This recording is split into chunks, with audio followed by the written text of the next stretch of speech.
Bienvenue dans cette nouvelle vidéo où nous allons parler d'un sujet qui revient souvent dans la période actuelle où l'inflation est à un niveau élevé.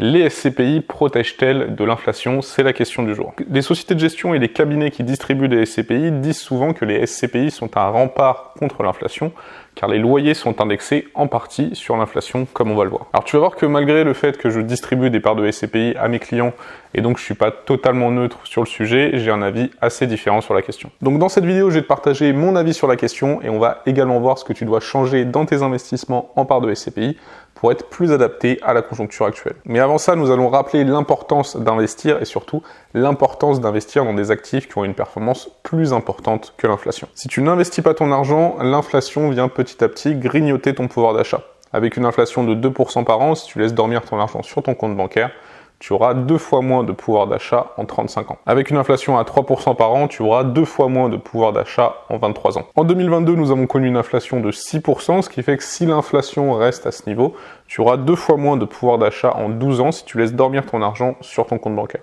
Donc ça, c'est le premier point. Il est très important, particulièrement aujourd'hui, d'investir ton argent pour lutter contre ce haut niveau d'inflation. Dans cette conjoncture, le discours des sociétés de gestion qui gèrent les SCPI et le discours de beaucoup de distributeurs de SCPI est que les SCPI sont un très bon rempart contre l'inflation parce que les loyers sont indexés sur l'indice des loyers commerciaux. Au troisième trimestre 2022, l'indice des loyers commerciaux s'établissait à 5,37% sur un an, sachant que l'État a limité les revalorisations à 3,5% dans le cas où le locataire est une PME. Alors si les locataires sont en capacité de digérer ces hausses successives, il est vrai que les SCPI paraissent être un très bon investissement pour lutter contre l'inflation. Mais l'analyse historique de l'évolution du rendement des SCPI nous montre qu'une hausse de l'inflation et de l'indice des loyers commerciaux ne se traduit pas nécessairement par une hausse du rendement distribué par les SCPI. En effet, l'indice des loyers commerciaux est passé de 100 en 2008 à 126,13 aujourd'hui. Pour autant, sur cette période, nous n'avons pas connu une hausse du rendement distribué par les SCPI. Au contraire, nous avons plutôt observé une baisse du revenu distribué, même en excluant l'évolution du prix de part. Donc le raisonnement qui est de dire,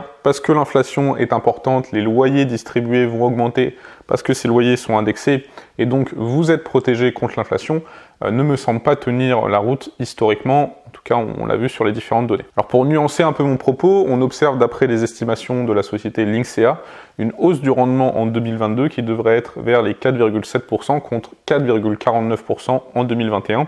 Linksea précise toutefois que certains taux sont encore à l'étude au sein des sociétés de gestion, alors que nous bouclons cette étude et que quelques SCPI manquent encore à l'appel. Ce chiffre est donc potentiellement optimiste par rapport au marché. Mais le point que je veux surtout souligner dans cette vidéo, c'est que malgré la baisse du rendement distribué des SCPI depuis 15 ans, les SCPI ont été un excellent rempart contre l'inflation. En effet, l'évolution du rendement est une donnée importante à prendre en compte, mais ce qui me semble encore plus important que cette donnée, c'est la performance globale d'un actif et de comparer cette performance globale face à l'inflation. Et si on prend cette donnée de la performance globale plutôt que celle de l'évolution du rendement, on se rend compte que les SCPI ont eu une bien meilleure performance historiquement par rapport à l'inflation. En effet, l'Institut de l'épargne immobilière et foncière a calculé le taux de rentabilité interne de différents actifs. Ce qu'on observe sur la décennie de 2010 à 2020, c'est que le taux de rentabilité interne des SCPI est de 5,7%, ce qui est bien plus important que le niveau de l'inflation sur cette période. On a une surperformance massive des SCPI face à l'inflation. D'ailleurs, on retrouve ces mêmes chiffres si on prend des durées beaucoup plus longues. Donc déjà, ce qu'on peut dire, c'est qu'historiquement, les SCPI ont eu une bien meilleure performance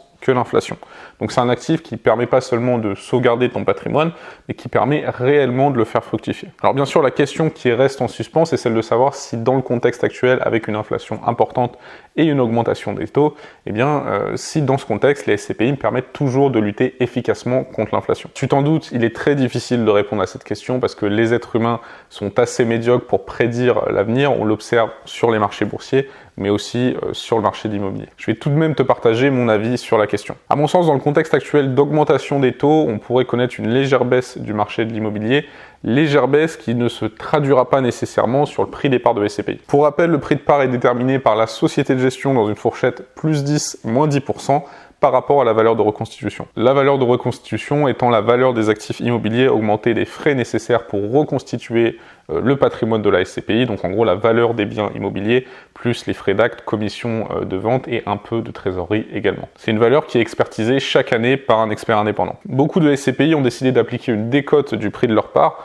par rapport à la valeur de reconstitution Autrement dit, elles ont beaucoup de marge de manœuvre pour la détermination du prix de leur part, et même en cas de légère baisse de la valeur de reconstitution, eh bien ça ne se traduira pas nécessairement sur le prix de part parce qu'il y a cette fourchette plus 10, moins 10% qui laisse une grosse marge de manœuvre au SCPI. Au niveau du rendement distribué, on pourrait connaître, si l'inflation reste à un niveau important, une augmentation du rendement distribué comme on l'a connu en 2022, comme on l'a sûrement connu en 2022, parce que tous les chiffres ne sont pas arrêtés encore, grâce notamment à l'indexation des loyers, à condition bien sûr que les locataires puissent absorber ces augmentations. À noter que d'après l'OCDE, l'inflation devrait se calmer et devrait être inférieure à 3% en 2024, même si, encore une fois, c'est très difficile de prévoir l'inflation, même pour des grands organismes tels que l'OCDE. Enfin, je pense que grâce à l'augmentation des taux, ce qui va sûrement faire légèrement reculer le marché de l'immobilier, il y aura de vraies belles opportunités à l'achat pour les SCPI qui structurellement ont très peu besoin de dettes pour acheter leurs biens immobiliers, pour acheter leurs actifs, parce qu'elles s'appuient beaucoup sur leur collecte. Maintenant que je t'ai partagé succinctement mon analyse du marché, qu'est-ce que ça doit changer au niveau de tes investissements et quelles sont les données à prendre en compte avec ce contexte actuel? Le premier élément pour te sécuriser, c'est de privilégier des SCPI qui ont un prix de part inférieur à leur valeur de reconstitution. On l'a vu avant, en cas de légère baisse de cette valeur de reconstitution, eh bien ça ne se traduira pas nécessairement sur le prix de part des SCPI qui ont choisi d'appliquer une décote par rapport à cette valeur de reconstitution. On a aujourd'hui de nombreux SCPI qui ont décidé d'appliquer une décote de 4, 5, 6, parfois 9% à leur prix de part par rapport à la valeur de reconstitution. Deuxième élément, c'est d'investir en partie dans de jeunes SCPI qui sont en train de construire leur patrimoine, parce que comme on l'a vu dans le contexte actuel, il va y avoir de belles opportunités pour les SCPI, parce qu'elles collectent de façon importante et s'appuient assez peu sur l'endettement. Les jeunes SCPI se construiront donc un patrimoine avec cette nouvelle donne, avec ce contexte actuel. Bien sûr, le fait que la SCPI soit jeune n'est pas un critère suffisant. Troisième élément, il faut faire attention avec les SCPI qui ont recours à un endettement important, notamment si cet endettement a été contracté in fine. Pour rappel, un crédit est in fine lorsque tu paies uniquement les intérêts pendant la durée de ton prêt et que tu rembourses le capital à la fin. Ce que font souvent les sociétés et les États, c'est ce qu'on appelle faire rouler la dette, c'est-à-dire qu'ils remboursent le capital grâce à un nouveau crédit. Alors ça pose pas de problème lorsqu'on peut emprunter à des taux très faibles, comme ça a été le cas jusqu'en 2021. Mais dans le contexte actuel, avec l'augmentation des taux, eh bien, ça va directement augmenter les charges de la SCPI de façon assez importante. Alors quand je dis un endettement important pour les SCPI, c'est supérieur à 25-30%, ce qui reste tout de même assez faible, notamment si on compare aux foncières cotées. Donc pour résumer, privilégier des SCPI qui ont un prix de part plus faible que leur valeur de reconstitution, investir en partie dans des jeunes SCPI et faire attention au niveau d'endettement des SCPI dans lesquels tu veux investir. Pour finir, il ne faut pas oublier qu'on investit avant tout en part de SCPI si ça fait sens par rapport à ton profil et tes objectifs patrimoniaux. Si on regarde les choses d'un point de vue plus global, c'est très compliqué de savoir sur quel actif investir. Pour le marché action, c'est impossible de connaître la performance à court ou moyen terme.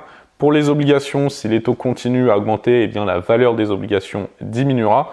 Donc on est dans un contexte où, comme souvent, il faut privilégier la diversification et les SCPI ajoutent un réel élément de diversification à ton patrimoine, comme on l'avait vu notamment dans cette vidéo que tu peux retrouver juste au-dessus. N'hésite pas à me dire en commentaire ce que tu penses du marché actuel et ce que tu privilégies aujourd'hui en termes d'investissement. C'est toujours intéressant d'avoir des avis différents. En tant que conseiller en gestion de patrimoine, je distribue la quasi-totalité des SCPI sur le marché.